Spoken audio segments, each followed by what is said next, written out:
बिस्मिल्लाहिर्रहमानिर्रहीम। अस्सलामुअलैकुम अज़ीज़ तलबा। ऑनलाइन लेक्चर के साथ मैं शकील अहमद आपसे मुखातिब हूँ।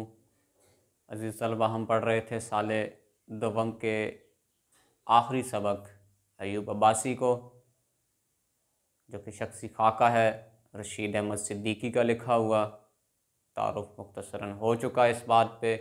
आज हम इक़्तिबासात के हवाले से इसका मुताला करने जा रहे हैं।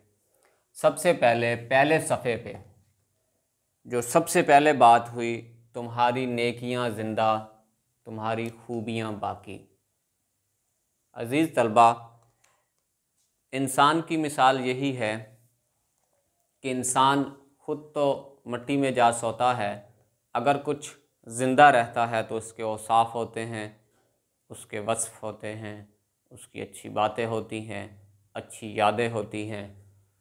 अच्छे अर्ज़ा इंसान थे, बहुत कम मिलने वाले और अच्छी शख्सियत के हामिल थे।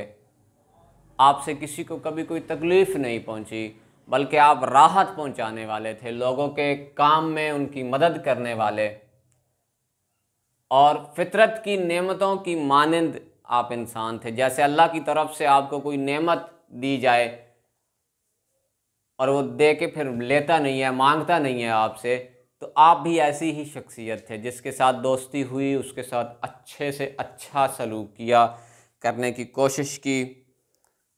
जैसे वो फितरत, नेमतों की फितरत में हवा, पानी और रोशनी के हवाले से बात करता है ना, इसी तरह कहते हैं आपकी शख्सियत भी जो है वो ऐसी ही थी। आगे वो बात करता है दूसरे इक़्तिबास में, इसी पहले इक़्तिबास के दूसरे हिस्से में, दोस्तों की ज़िंदगी का लाजमी हिस्सा थे आप। वो दोस्तों की ज़िंदगी में इक़्तिबास थोड़ा सा पढ़ता हूँ। वो दोस्तों की ज़िंदगी में इस तरह और इस दर्जा घुल मिल गए कि हम सब उनको उनकी मौजूदगी का एहसास तक नहीं होता था, लेकिन जब वो हमसे रुखसत हो गए तो हम में से हर एक ने महसूस किया कि वो एक नाकाबिल इल्तिफ़ात शख्सियत थे, नाकाबिल फ़रामोश शख्सियत थे। इंसान की जो है वो फितरत है, वो मुर्दा प्रस्त है। जब इंसान फौत हो जाता है कोई, उसके बाद उसकी खूबियाँ, उसके औसाफ, उसके वस्फ़, उसकी अच्छी बातें गिनवाई जाती हैं। लेकिन जब वो इस दुनिया में होता है, उन लोगों के दरमियान में होता है, तो उसको जो है वो नज़रअंदाज यकसर किया जाता है। यही बात इनके साथ भी हुई, लेकिन ये इनके साथ उस हद तक नहीं हुई जिस हद तक होती है। इंतकाल के बाद अहमियत का एहसास हुआ। जिस तरह मैंने इक़्तिबास पढ़ा कि जब फौत हो गए तो उसके बाद लोगों ने जो है वो कहा कि बहुत अच्छा शख्स था यार, ज़ाहिरी तौर पर मामूली से भी ज़्यादा मामूली इंसान, मगर नायाब शख्सियत। जो मैंने आपसे बात की, पूरा खाका इसी बात के इर्द गिर्द अगर मैं घुमाऊँ तो बात चले कि आप मामूली से भी मामूली, मैंने आपसे ज़िक्र किया था पहले लेक्चर में कि आप कोई शायर नहीं थे, आप कोई अदीब नहीं थे, आप कोई मुसन्निफ़ नहीं थे, आप कोई मौर्रिख़ नहीं थे, आपका कोई बड़ा नाम नहीं था, कोई बड़ा कारनामा नहीं था, लेकिन आपको ये एज़ाज़ हासिल है कि आप पे लिखा हुआ खाका हमारे 12वीं जमात की उर्दू की किताब में शामिल किया गया। रशीद अहमद सिद्दीकी की वजह से भी, और आपके औसाफ की वजह से भी, आपकी खूबियों की वजह से भी। ज़ाहिरी बदहैयती का ज़िक्र है। बदहैयती आप समझ गए होंगे, बदसूरती। आपकी हैयत, आपकी कदो कामत, आपकी चाल ढाल, आपका चेहरा मोहरा ऐसा अजीबो गरीब था। आपका चेहरा चीचक ज़्यादा दानों से भरा हुआ, छोटा कद, बिल्कुल कमज़ोर। तो ये सारी मैंने लिख दी। स्याह फाम, चीचक रो, पिस्ता कद, नहीं फुल जुस्सा। जब ये सारी बातें आप में होंगी एक शख्स में, तो आप ज़रा अब तसव्वुर में लाएं कि कैसी शख्सियत होगा वो, और उससे लोग क्यों कर मिलेंगे, उससे बात क्यों करेंगे, और किन लोगों का वो लाडला होगा, किन का नहीं होगा। लेकिन बात ज़ाहिर से नहीं पता चलेगी, बात पता चलेगी उसके बातिन से, उसके अंदर से। ये था इसके पहले इक़्तिबास का मुताला। पहले सफ़े का दूसरे सफ़े पे जाएं अगर हम, तो दोस्तों के साथ वसी ख़ानदानी ताल्लुकात, मुराद घर तक ताल्लुकात थे। उनकी खुशी और गम में मौजूद होते थे, और खुशी में कहता है कि बड़े बड़े जुमले सर कर देते थे, और जब दुख की बात आती थी तो बिल्कुल खामोश हो जाते थे, कुछ भी नहीं बोलते थे। दोस्तों को अपनी ज़ात का लाजमी उनसर समझते थे, दोस्तों की ज़ाती काविश में भी पेश पेश रहते थे। जब दोस्त कोई ना कोई बात करते कि जी मैं ये करना चाहता हूँ, तो उनकी जो है वो अपने से बढ़ के कोशिश करते, मदद करते, उस काम में उनका साथ देते, माली हवाले से अगर कुछ कर पाते तो वो करते, हमेशा खिदमत में मशगूल रहते थे। आपने एक सबक पढ़ा था नामदेव माली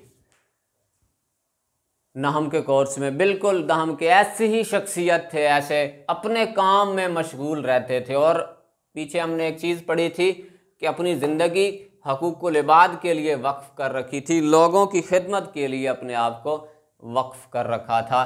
आपका घर थर्ड क्लास मुसाफिर खाना समझा जाता था, जहाँ पे तालिब इल्मों की मदद होती थी। अगर कोई गैर इलाके का भी बंदा आ जाता, लड़का आ जाता तालिब इल्म, और कहता कि मैं अलीगढ़ में पढ़ना चाहता हूँ और मुझे रिहाइश का मसला है, तो आप कहते थे ले आएँ अपना बिस्तर बोरिया, हाजिर है मेरे लिए जगह, मेरी जगह आपके लिए। और ना सिर्फ जगह देते बल्कि खाना पीना, उनके बीमारी, उनकी तीमारदारी, उनके हर हवाले से उनका ख्याल रखते थे। और कहा जाता है कि जो बाद में फिर ये पाकिस्तान के क़याम में वो बच्चे बड़े मावन साबित हुए, वही बच्चे पढ़े, अलीगढ़ यूनिवर्सिटी से बड़े बने और उनमें शऊर आया। और कहते हैं कि वो बच्चे इतने, वो तालिब इल्म इतने काबिल ना होते अगर उन्हें अयूब अब्बासी की ऐसी जो है वो सोहबत हासिल ना होती। तालिब इल्मों का ख़ास ख्याल रखते थे, खाने पीने, उठने बैठने, रहने सहने का जो है वो हर हवाले से उनका ख्याल रखते थे, हर शख्स की ज़रूरत का ख्याल रखते थे। मुआशरे में, मोहल्ले में कोई भी गरीब गुरबा होते उनका जो है वो ख्याल करते। ताज्जुब अंगेज़ तर्ज़ ज़िंदगी था आपकी, ज़िंदगी गुजारने का जो ढंग तौर तरीक़ा था सबको हैरान कर देने वाला, सबको परेशान कर देने वाला अजीब तरीक़ा था आपका। बेमिसाल तीमारदारी मगर जवाब में शिकवे और गिले, मुराद वही शख्सियत हर किसी के दुख में शामिल होते थे, हर किसी की खुशी में गमी में एक मिलनसार आदमी थे, हर किसी के साथ हंसमुख होके रहते। तीसरे सफ़े पे अगर हम जाएं तो अयूब अब्बासी साहब की जो है वो शख्सियत का नादिर पहलू लोगों की इज़्ज़त अमेज़ मोहब्बत पर मजबूर करता था। जो इनकी अखुवत, भाईचारा, रवादारी, लोगों के साथ अच्छा उठना बैठना, लोगों की इज़्ज़त करना, ये लोगों को मजबूर करता था कि वो इनसे इज़्ज़त करें, इनकी इज़्ज़त करें। क्योंकि मैंने आपको इनके ऊपर हुलिया बता चुका हूँ मैं कि कैसी इनकी हालत थी। तो उस हालत में हर बंदा जो है वो उनसे नफ़रत ही करता, लेकिन आपके अखलाक ऐसे थे, आपका जो है वो रवैया ऐसा था कि आपको लोग मोहब्बत अमेज़ जो है वो लहजे से मिलते थे। इज़्ज़त ना करने पर एहसास नदामत होती थी, मुआवजे से कतई नज़र खिदमत की लोगों की, बग़ैर किसी लालच के, बग़ैर किसी तमा के। ये नहीं कहा कि जी मैं ये काम करता हूँ तो मुझे फ़लाँ चीज़ मिल जाए, नहीं, कभी भी ऐसा नहीं सोचा। हॉस्टल के मुंतज़िम की हैसियत से हर तबके के लोगों से रब्ता होता था। मैंने कहा था हाउस वार्डन, जैसे इनका घर एक मुसाफिर थर्ड क्लास मुसाफिर खाना बना हुआ था, तो एक मुंतज़िम, हॉस्टल का जो वार्डन है या हाउस मास्टर जिससे हम कह सकते हैं, उसकी हैसियत से हर तबके के लोगों से इनका वास्ता होता था और उनके ख़यालात, जज्बात बड़ी आसानी और बड़े आसान तरीके से समझते थे। तालिब इल्मों के बुज़ुर्ग और खैर अंदेश थे, तालिब इल्मों के बड़े थे। जब भी कोई तालिब इल्मों के साथ मसला पेश आता तो ये आगे खड़े होते और कहते कि हाँ भाई मुझसे बात करो, मैं इसके बड़ों में शामिल हूँ। और खैर अंदेश थे, बड़ी अच्छी सोच रखते थे। उनके बदले में सलीब अहमर का किरदार, अज़ीज़ तलबा, एक ऑर्गेनाइजेशन जो लोगों के वेलफेयर के लिए, लोगों की वेलफेयर के लिए, फ़लाह बहबूद के लिए काम करती थी, जिसमें सलीब का निशान था। बरसगीर पाक हिंद में जब ये आई तो लोगों ने यही कहा कि नहीं, इसमें तो सलीब का निशान है, तो ये तो सुर्ख सलीब का निशान, ये तो क्रिश्चियन की जब अलामत है, तो फिर इसी तंजीम को बाद में हिलाल अहमर का नाम दे दिया गया, सुर्ख चांद है, और वो भी फलाह बहबूद का ही काम करती है। उसका जो है वो ऐसे अलीगढ़ के लिए वो समझे जाते थे कि आप एक सलीब अहमर का किरदार अदा करते हैं। यूनिवर्सिटी के मामलात से हत्तुल मकदूर अलहदगी जितनी हो सकती थी, आप यूनिवर्सिटी के मामलात से दूर रहते थे कि भाई यूनिवर्सिटी के मामलात जाने और वो जाने यूनिवर्सिटी वाले। अजीज़ों का तज़किरा, दुख का इज़हार, जब भी अपने अजीज़ व अकारब की बात होती तो बड़ी पशेमानी और दुख और इसका इजहार करते। दोस्तों की तरक्की पर खुश मगर अपनों की तरक्की पर गुस्से का अमूमी रवैया इख्तियार करते। अपनों ने शायद फेंक दिया होगा मुआशरे में जलील और रुसवा होने के लिए। अपनों की आला हैसियत को कब्ज़ा मुखालफाना समझते थे कि वो जी काबिज़ हैं उस बात उस अपने मर्तबे पे, ओहदे पे, स्टेटस पे। तो अजीज़ तलबा, ये था पहले, दूसरे और तीसरे सफ़े के हवाले से मुताला। उम्मीद करता हूँ इसमें से कोई पॉइंट रह नहीं गया होगा। मज़ीद चौथे और पाँचवें जो है वो सफ़े का मुताला हम इंशाल्लाह अगले लेक्चर में करेंगे। बहुत अहम सफ़ात हैं। तब तक के लिए अपना ख्याल रखें। अल्लाह हाफ़िज़।